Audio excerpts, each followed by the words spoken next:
Tonight, I'm reminded that when Russell and I came to New York nearly 27 years ago, we were then just 7 years into our practice, and we were here to accept the 1999 Arthur Ross Award, then given by Classical America, which later merged with and became the Institute of Classical Architecture and Art.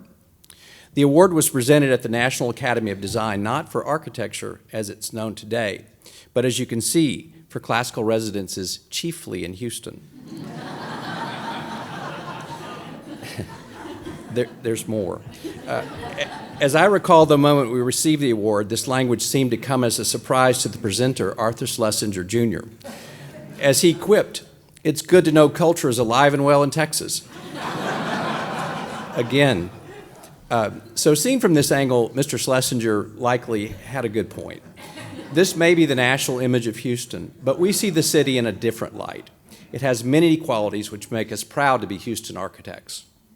I think the wording on the 99 Ross Award was ironically accurate. In a way, it predicted the trajectory of our practice, whose focus has been on making architecture, chiefly in Houston, that is restrained, enduring, and appropriate to its context.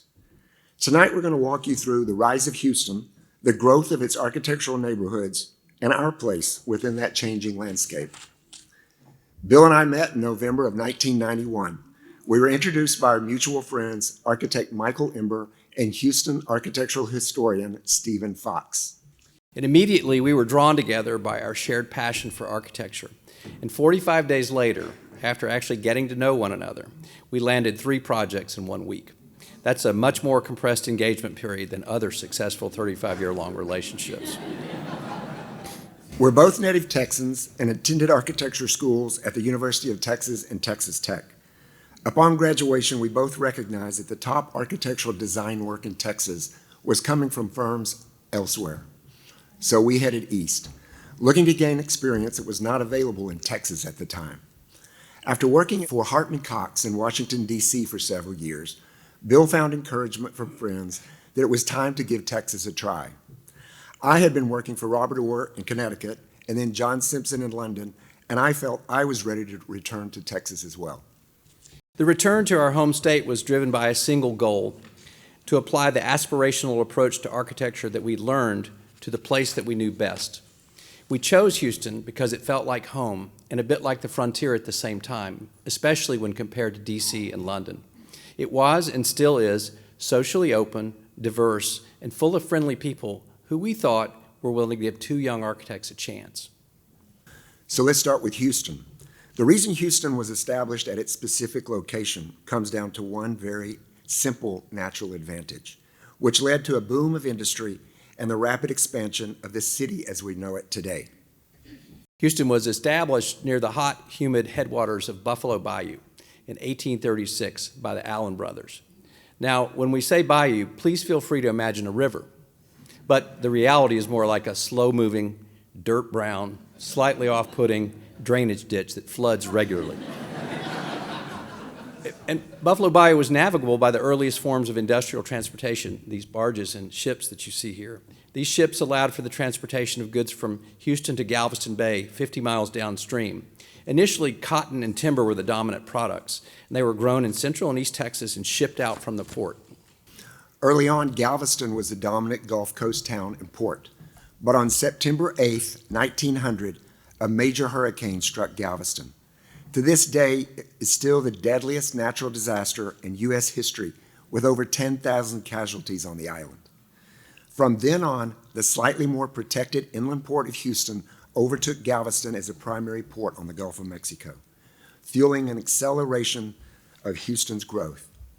One day, about 90 miles east of downtown Houston, oil was struck, and everything in the city changed. In 1901, Spindletop blew. The first major oil field in the United States was the industry that made Houston. Today, Houston is still the energy capital of the world, thanks to these early discoveries. Think of the founders of Texaco, Humble Oil, and Gulf Oil. Their origins were all associated with Spindletop. The resources generated from this initial oil boom made many people wealthy, and suddenly, these new oil barons had the means to reconsider how they wanted to live. In Houston at that time, and famously today, there is still no zoning. Imagine owning one of these homes adjacent to this unsympathetic apartment building. So to protect one's real estate investment, people began to create their own private enclaves. In these neighborhoods, they put deed restrictions into place to establish aesthetic guidelines and other basic rules. And to create a language for these deed restrictions, they looked to the current architectural and design movements of the day, namely the popular American garden suburb movement, which had swept the U.S. at the beginning of the 20th century. There are many early examples of these developments from all over the United States, including Lake Forest in Chicago, Tuxedo Park and Forest Hills in New York, just to name a few. And according to University of Chicago professor of urbanism Emily Tallon, the garden suburb was trying to merge the best of two worlds, town and garden. They were meant to be places where people could have access to rural tranquility without having to give up access to the amenities needed for a high quality of life. The garden suburb is laid out with great attention to detail and a focus on holistic design made possible by building on unfettered land. Throughout this movement, there was a genuine concern for the role of beauty in forming the human environment, uniting gardening, architecture, and planning under one common goal. Concurrently in Houston in the 1900s, those garden suburb neighborhoods were beginning to fill with a new type of architecture, namely the American country house. These American country houses evolved roughly from 1885 to 1930, when wealthy Americans built large country estates and gardens inspired by European and early American architectural styles.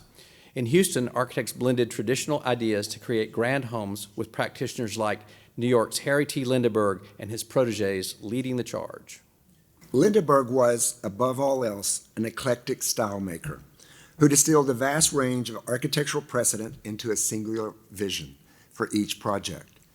Lindeberg began his career working for McKim, Mead & White. When he went out on his own, he set the trajectory of residential architecture in the U.S. onto an entirely new path.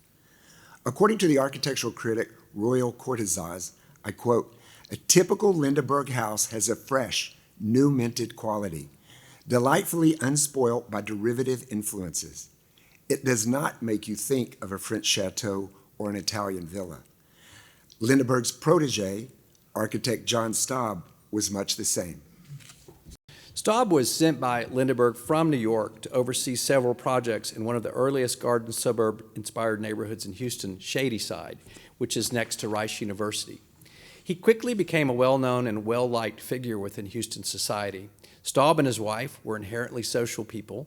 The connections they made would eventually lead Staub to make the impactful decision to move to Houston permanently and begin work on his own, no longer under the direct influence of Lindeberg. The earliest intentionally planned neighborhoods in Houston were Shadyside and Broad Acres. The founder of Shadyside was in fact the oil baron who had founded Texaco, Joseph Cullinan. He hired the landscape architecture firm of Hare and Hare to create the plan. This is the neighborhood where Lindeberg and Staub first worked. Broad Acres followed in short order, a simple orthogonal plan whose concept was driven by the intention to create these amazing alleys of oak trees. Houstonians like Cullinan wanted neighborhoods in which they could create a comfortable and safe way to live, and they were eager to work with architects who shared and elevated their visions. A caption from a 1979 Texas Monthly article, "The Man Who Built River Oaks," about John Staub's work in Houston reads, "Ensconced in one of Staub's refined houses, a millionaire can forget the rough-and-tumble business world that put him there." As the Lindeberg projects were finishing up in Shadyside, Staub found himself at the right place at the right time. The new neighborhood of River Oaks was just getting underway and promised a lifetime of work for the discerning architect. Here's a shot of the Staub-designed gates into the River Oaks neighborhood that were built in the late 1920s, establishing the boundaries of the neighborhood. So River Oaks was developed by Hugh Potter and the brothers Will and Mike Hogg. The Hogg brothers purchased several hundred acres of Houston property in the 1920s, just 2 miles from downtown. The land the Hoggs purchased was completely undeveloped. In fact, it was partly swamp, partly prairie, so you can imagine they got a pretty good deal. The parkway they designed to rapidly connect River Oaks to nearby downtown Houston made that area much more attractive. And to bring their vision to life, the developers again turned to one of the most prestigious landscape architects of the era, Hare and Hare. Fueled by their philosophy of the residential park, the Hares treated the 1,200 acres of River Oaks like a living canvas. Herbert Hare, who'd studied under Frederick Law Olmsted, brought the same philosophy of design he learned from Central Park directly to the banks of Buffalo Bayou. The Hares' prestige lay in their rejection of the rigid city grid. They replaced it with winding, curvilinear streets that respected the natural meandering of the land. Their plan included modern infrastructure that was radical for its time, underground utility lines to preserve the skyline, and formal azalea-covered esplanades that turned the neighborhood into a sprawling garden. Here is an example of one of the original marketing materials that the Hogs created, a drawing that set forth an aspirational image of what the neighborhood could be. And like this poster says, under the trees of River Oaks, children find their perfect playground, wide spaces in which to run and romp in fresh air, and free from the taints of the thick life close in town. Here's a photo from the 40s, early in the development of River Oaks. As you can see, the roads are in place, a few of the early speculative houses are in, but the vision of a dominant landscape has not yet come to fruition. And here's another marketing brochure of the neighborhood emphasizing the variety in architectural styles that was intended to create harmony without monotony. Because Houston lacked zoning, River Oaks marketing was built on two pillars: architectural endurance and legal security. By establishing their comprehensive deed restrictions, the developers guaranteed that a resident's investment was legally shielded, but they went further, marketing the superiority of the architecture itself. They often focused on the permanence of materials, promising homes built of stone, brick, and traditional stucco. They sold the idea that these residences weren't just houses. Instead, they were legacies built to outlast generations. They even marketed the geographic security of Buffalo Bayou, using the natural boundary as a permanent buffer against the city's industrial encroachment. The first-generation houses in River Oaks were modeled on eclectic architectural precedent, such as Georgian-inspired houses, Spanish Revival, American Colonial, Mediterranean, and Provincial French. The plan of River Oaks created an expectation for the tone of the neighborhood itself years before anybody actually lived there. You can see Buffalo Bayou running along the north edge of the map here, with several lots directly abutting its slopes. There was a natural hierarchy to the plan with major and minor roads and varying scales of lots. All streets follow along gentle curves except for the main roadways and the central boulevard. And above all else, the landscape was meant to be the dominating feature. And the developers seeded the neighborhood with a handful of speculative houses designed by John Staub, Bertzel Briscoe, Charles Oliver, and Hiram Salisbury. These first-generation Houston architects could work freely within the set guidelines of River Oaks. And as with Lindeberg, instead of perpetuating whole historic types, John Staub and his peers would recombine select elements into a unique creation that was expressive of both the architect's sensibilities and the particular circumstances of the commission. In other words, they were not derivative. Here's an example of one such evolution of ideas, from Lutyens to Lindeberg to Staub and into our own work, that demonstrates this evolution of precedent through generations of architecture. On the left is Edwin Lutyens' Deanery Garden in Berkshire, England from 1900.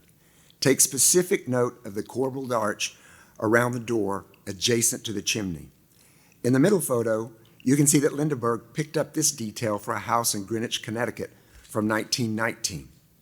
On the right is John Staub's house for William S. Cochran, whose grandson we're working for now, from 1928. He's now brought that same influence to Houston. And finally, here's our Curtis and Windham house in River Oaks from 2015. We are still participating in that same conversation that began a century before we arrived. Today, we consider ourselves stewards of the neighborhood. There's an established manner of thinking, a pattern, and rhythm that we take great care to work within. This map indicates over 75 of our contributions to River Oaks, which are shaded here in dark green. Because of the need for contemporary living amenities, many original and older homes have been torn down. And it's this transition that has kept us busy in the intervening years. Our clients want the same charm and permanence of original houses with all the conveniences of today, often at larger scales than their predecessors. At the beginning of our practice, River Oaks was already a mature neighborhood. Almost every lot was occupied. Still, we were lucky to find a few opportunities that gave us a foothold. We arrived in Houston, naively so, when the city was just coming out of a serious oil depression. Like Staub, we were at the right place at the right time. We grasped the first opportunities that we were given and hit the ground running. Now, here are just a few of the first projects that we designed and built as we were getting started. This Georgian townhouse was built for a good friend of ours. We were so proud of this project, but when it came time to take photographs, our client told us he hadn't planned on moving in right away. So we were desperate to take photographs of the project for our non-existent portfolio. So we hit the limit on our credit card, borrowing 2 antique chairs from a store on approval. And we brought over a table and a silver vase that my wife had inherited. We moved these objects from room to room and did everything we could to get some presentable photos of an otherwise empty house. Now, to give you a slightly better understanding of what we were really like in those early days, here we are, Bill and I, in the first year of our practice, standing outside our first built project. This was a garage on the ground floor and an apartment above, and we were so proud. The space was tiny, and we had to build it as cheaply as possible. For this next project, we saw a chance to take that same expectation of yet another garage apartment and push it further. So this is actually a 3-car garage, which is rendered more like a pavilion or garden folly, its style sympathetic to the original house. The brief from our client on this next project was really pretty simple. He wanted us to clean up a mechanical basement and make room for some wine storage. In our youthful exuberance, we translated his simple request of usable storage into the stores of Palladio's Veneto villas. Looking back, it was a classic case of 2 young architects not letting a simple request get in the way of a big idea. And around the same time, and completely by chance, my mother, who has never met a stranger, was talking to someone in line at the grocery store, and ultimately, this person recommended us to the building committee of their church. We had no idea what we were getting into. In fact, Russell and I were summoned to a meeting by the Bishop of Texas because he had little faith that we could build his church because neither of us was Catholic. Nor did we have the slightest clue about Vatican II and its influence over traditional church design at the time. And then came the turning point.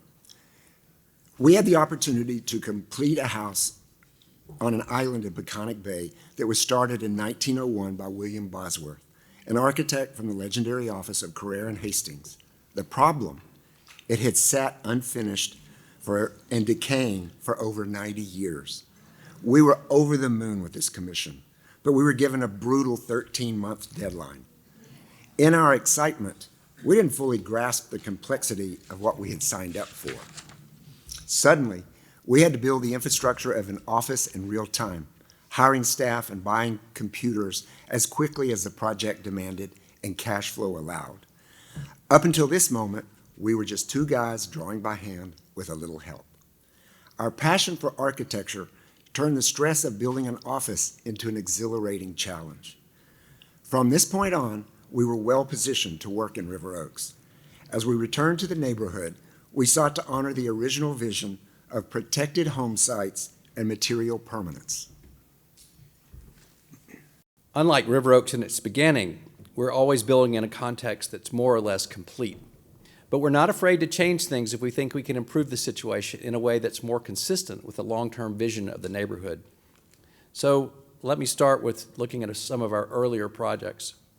This house was situated upon a rather untamed bayou property and built for a family who desired a large house. It was designed with references to the rambling country houses of Sir Edwin Lutyens in Surrey. And while the stone is used to articulate hierarchical moments, the real star of the exterior is the use of old-growth sinker cypress, which is resistant to our aggressively humid climate that just eats buildings. First, we had to find this cypress material, which we did by driving across the southeast United States. We purchased endless logs and rendered them into timbers, siding, doors, and windows, and we applied them raw so they would age naturally. The interior architecture is largely plaster with honest oak timber framing articulating various scales of rooms. And these are rendered in a handcrafted fashion, all exist with respect to English planning and proportioning, and always with respect to Lutyens' great work. While one never anticipates that clients will evolve away from the creation they've spent years making, it does happen. So one of the great things about houses that are based in precedent is that they have a broad appeal and can sustain themselves through the changing tastes of their varying residents. See in these images the interior decoration originally by Bunny Williams on the left and later by Wolf Holden on the right, and how both complement the original vision of the house. There was a lot going on in our practice at the time, so shortly after finishing this, we were approached about another house just a few doors away. Our Knollwood clients arrived with a strong sense of the type of classical house which they wanted. In particular, they loved the John Stahl Bayou Bend house, a symmetrical pink stucco building rendered in a style he coined Latin colonial. Charles Platt's work had similar bearing and simplicity, so we paired these influences and placed the house on the property in a manner contrary to the neighborhood, to further add to its sense of being a home which might have been the original estate property, around which a more contemporary neighborhood evolved. This allowed us to design a house with the resonance the client was expecting. Its exterior details are rendered of stucco and cast stone, which left the home feeling physically weathered and authentic in nature. The roof is also antique, having been repurposed from a boys' school in Birmingham, Alabama, adding another calm layer to a house seeking a certain visual wisdom. The house was designed for interior decorator Ann Wolf, and its interior architecture is articulated largely with appropriate moldings and paneling consistent with the nature of a classical home. However, the interior forgoes natural finishes in favor of painted, papered, art-covered surfaces which allow for the full decorative expression at the hands of our client. In the heart of Houston, surrounded by 7 million people, space is the ultimate luxury. For this next project, our client consolidated 3 contiguous lots to create a 3-acre sanctuary. Their vision was to have a home that didn't simply sit on its land, but resided within its own private park, an island of tranquility in the middle of a bustling city. The client sought the authentic spirit of 18th century French architecture, but with contemporary amenity. The precedent is probably obvious to a lot of the architects here tonight. We turn to La Lanterne, the story hunting lodge on the grounds of Versailles, and the current retreat of the French president. This pavilion model was also a perfect fit for the Houston climate because the house is 1 room deep, which allows the home to fully embrace the surrounding landscape, providing every room with natural light and cross ventilation. We worked closely with Debbie Nevins on the expansive gardens and Laurent Bourgois of Paris on the interior decoration. The exceptional interior millwork was crafted by Fayot Boiserie, bringing a level of 18th century French detail and elegance. Despite the European inspiration, the house is rooted in its place. The exterior is clad in native Texas limestone, all carved in Austin, but shaped by French precedent. The intention was to create a home that speaks a historic European language, but with a distinct Texas accent. Like the last house, this project also takes its inspiration from 18th century France. But it's much more of a lifestyle house than an accurate historical model. By this I mean that we did not have to employ the rigor of 18th century French planning. Our client's desire for differing types of rooms only had to fit neatly into a plan that reinforced believability within this French aspiration. The exterior of the house is rendered in light pink stucco with limestone detailing in the 18th century fashion. It sits amongst 2 acres of developed gardens that offer nods to French design, in particular the gardens of the Rodin Museum in Paris. Contrastingly, our gardens contain a full menagerie of whimsical life-size animalia and a painted metal tent after 18th century garden follies. And our client's eclectic taste allowed for interiors that are decoratively quite robust and much more continental in feeling. For example, this house has an orange lacquered entry hall, an 18th century inspired mirrored dining room, and a dramatic, colorful 2-story library that was based on a bar that we visited in Paris with our client, which all managed to fit together in an homage to genuine French design. When approaching this next project, our clients indicated that simplicity and craft were their driving interests. They wanted the house to have a sense of permanence, as if it had always and would always be there. To do this, the house is rendered in traditional stucco, which is naturally colored by river sand. This created a wonderful backdrop for the dappled light that shines through the branches of the mature oak trees. As you move inside, craft and simplicity remain the most important features. The walls are rendered in traditional 3-coat plaster, whose natural color carries the palette of the exterior through to the inside. The treads and risers of the stairs are made of solid Texas limestone. The floors are made from antique white oak boards, and all of the metalwork is hand-forged. Our client wanted this house to offer an indoor-outdoor experience, one where the gardens were an extension of the interior rooms. Projects like this are why we have a landscape studio in-house, so that we can conceive of the entire lot as space for living, not just the house itself. These clients were devoted to a part of River Oaks which is comprised of smaller properties, and they asked us to design a house that was modest in appearance, with details that would relate to the eclectic architectural character of the nearby first-generation houses. To do this, we created a house whose wide massing visually recedes from the street to better contribute to the scale and pattern of the neighborhood. It also lent complexity to the garden spaces which enveloped the house. We then painted the house white, which is interpreted in River Oaks as a gesture of modesty and happens to look fantastic in its garden setting, covered in the dappled light cast from the oak trees that shadow over its facades. And on the interiors, there is hierarchy to how we rendered the rooms. In the more formal areas, we use clean, uncomplicated paneling replete with modest detail. But in the informal parts, the details resolve themselves much more simply, if they're used at all. But throughout the whole of the house, there was one room that was truly special. Our client had a memory of the meaningful time that she spent with her grandfather in his green-paneled library, and she asked us to create a version of that memory. We joined this space to the adjacent dining room with a leaded glass screen, which allowed for light and visual continuity not only between the library and dining room, but the front and rear gardens which border the house. The genesis of this next project was a remarkable 3-generation collection of classical American furniture and textiles. Our client's goal was clear: that homes should respond to the tone of their collection while fitting into the neighborhood. To achieve this brief, we drew inspiration from the American Federal and English Regency periods, architectural eras that share the same DNA as the furniture pieces within. Because the clients lead a formal life, the architecture follows suit with a disciplined, traditional program. The exterior is composed of brick with precise stucco detailing on the south frontal elevation, taking full advantage of the intense Texas sunlight.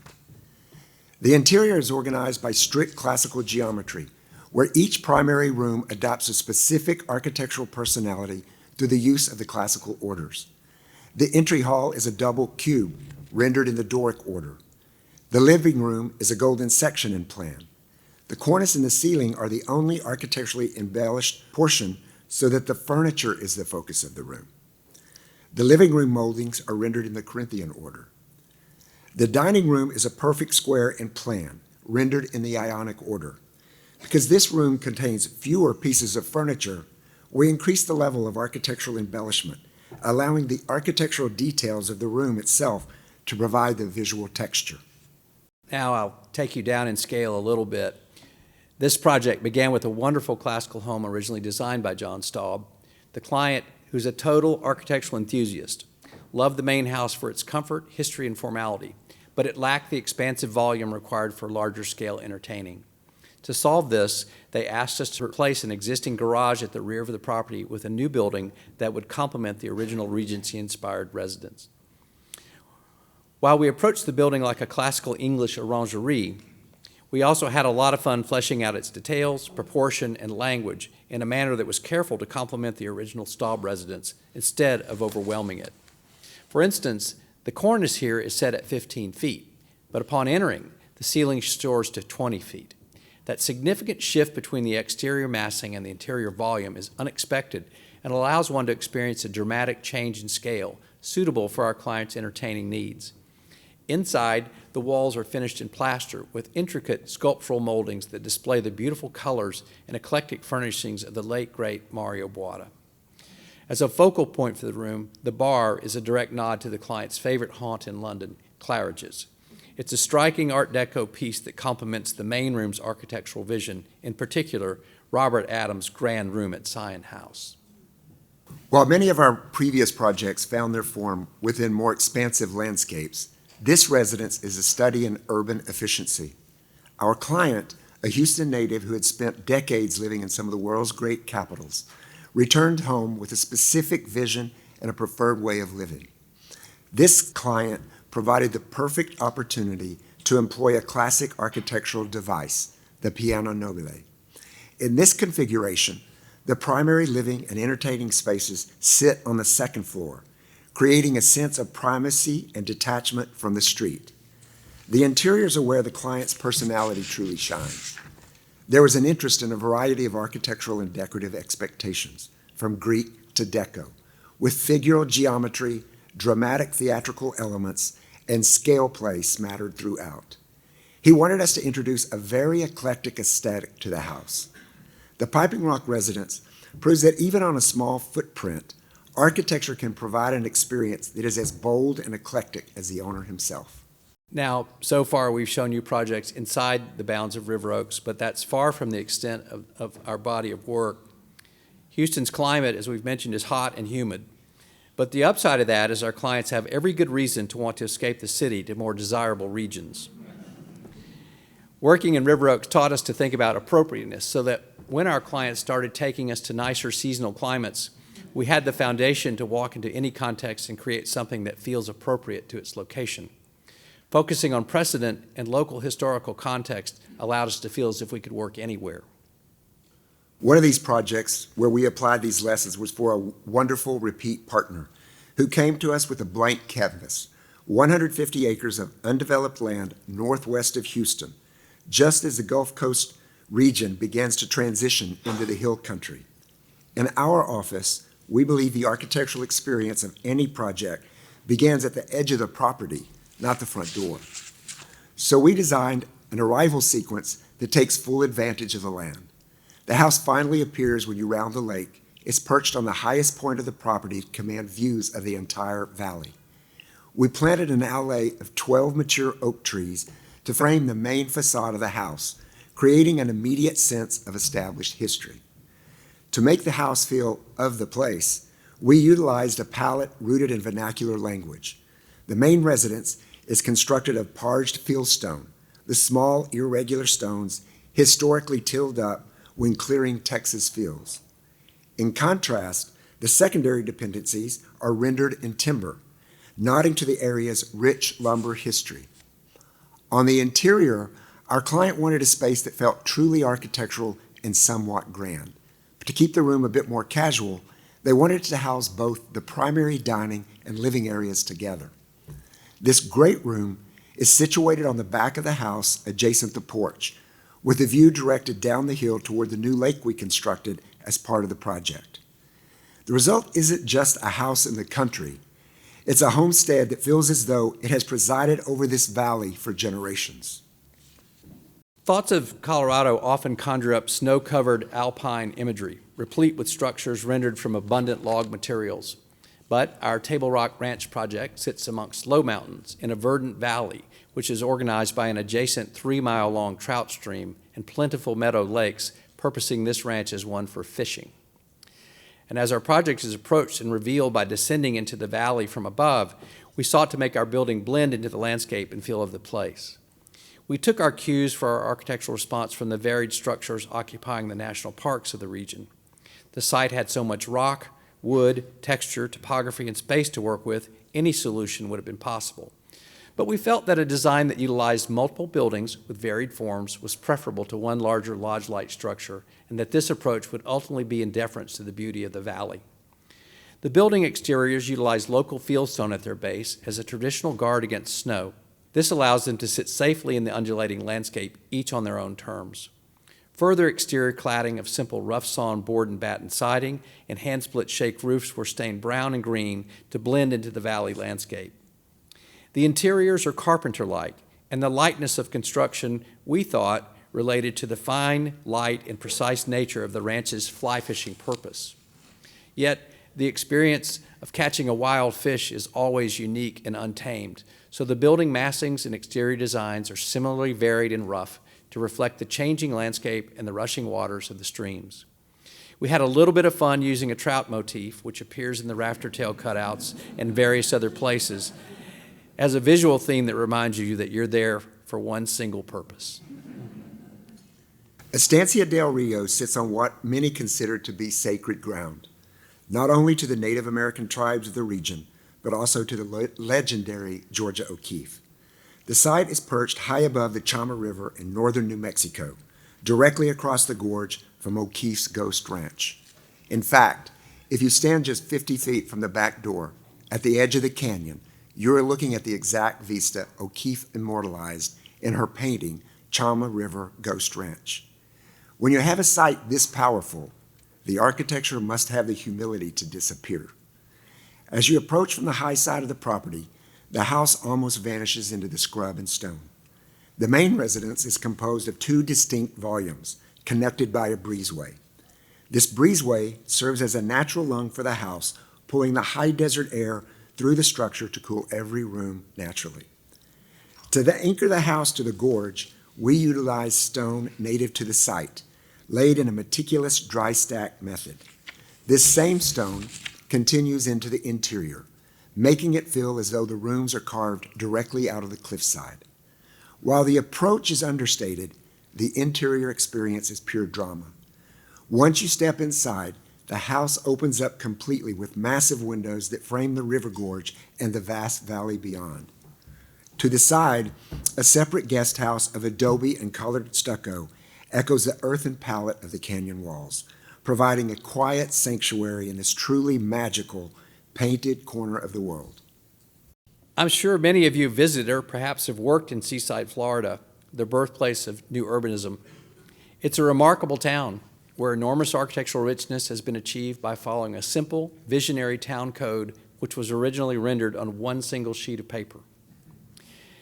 This project was built upon the last undeveloped site along Seaside Avenue, a grand boulevard with two-story homes, all possessing required two-story, full-width front porches.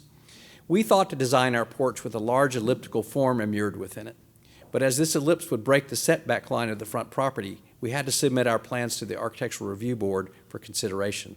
Luckily, they rewarded the creativity and gave us a variance of 5 feet to run with the idea.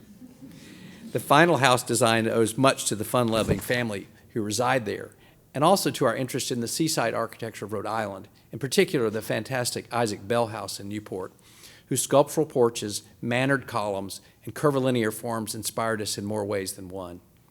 Our interiors reflect the loft-like openness of the Bell House and are complemented by articulate interior woodwork and a nautical design theme. The building is made of more glass than wall, but the porches and landscape provide it with enough privacy for comfortable living. A house truly made for entertaining. The bar in particular was a fun challenge. We imagined it after old Chris Craft boats, which were made of mahogany and layered with many coats of varnish. We placed these vintage running lights on top of the bar, and when they're on, they signal that the bar is open. I can assure you that the summers in Houston are getting substantially hotter. We know this because our clients keep taking us further and further away. This project was a rare gift, a return to England to work on a 17th century farm in the Cotswolds. Let me just say that we've only recently finished this project, so you're looking at my handheld shots. We'll shoot it soon. The property is a classic example of local vernacular, with an original 1685 house that had rambled and been added to over centuries. While it was charming, it was also in a state of decay. In our world, poor conditions create great opportunities. Because the house wasn't historically listed, we had rare freedom with planning. But we faced a challenge. Our client wanted a Georgian pile with higher ceilings inserted into the compound. In architecture, that usually means raising the roof. However, the roof line was sacred. If we couldn't go up, we had to go down. So we lowered the entire floor of the house, which meant we had to lower 4 acres of gardens to meet the new grade. Working along landscape designer Arnie Maynard and decorator Colin Orchard, we moved the earth to match the vision. The result was a masterclass in collaboration and hand-forged craftsmanship. It reminded us that the best work happens when one stops worrying about what's practical and focuses on what is right.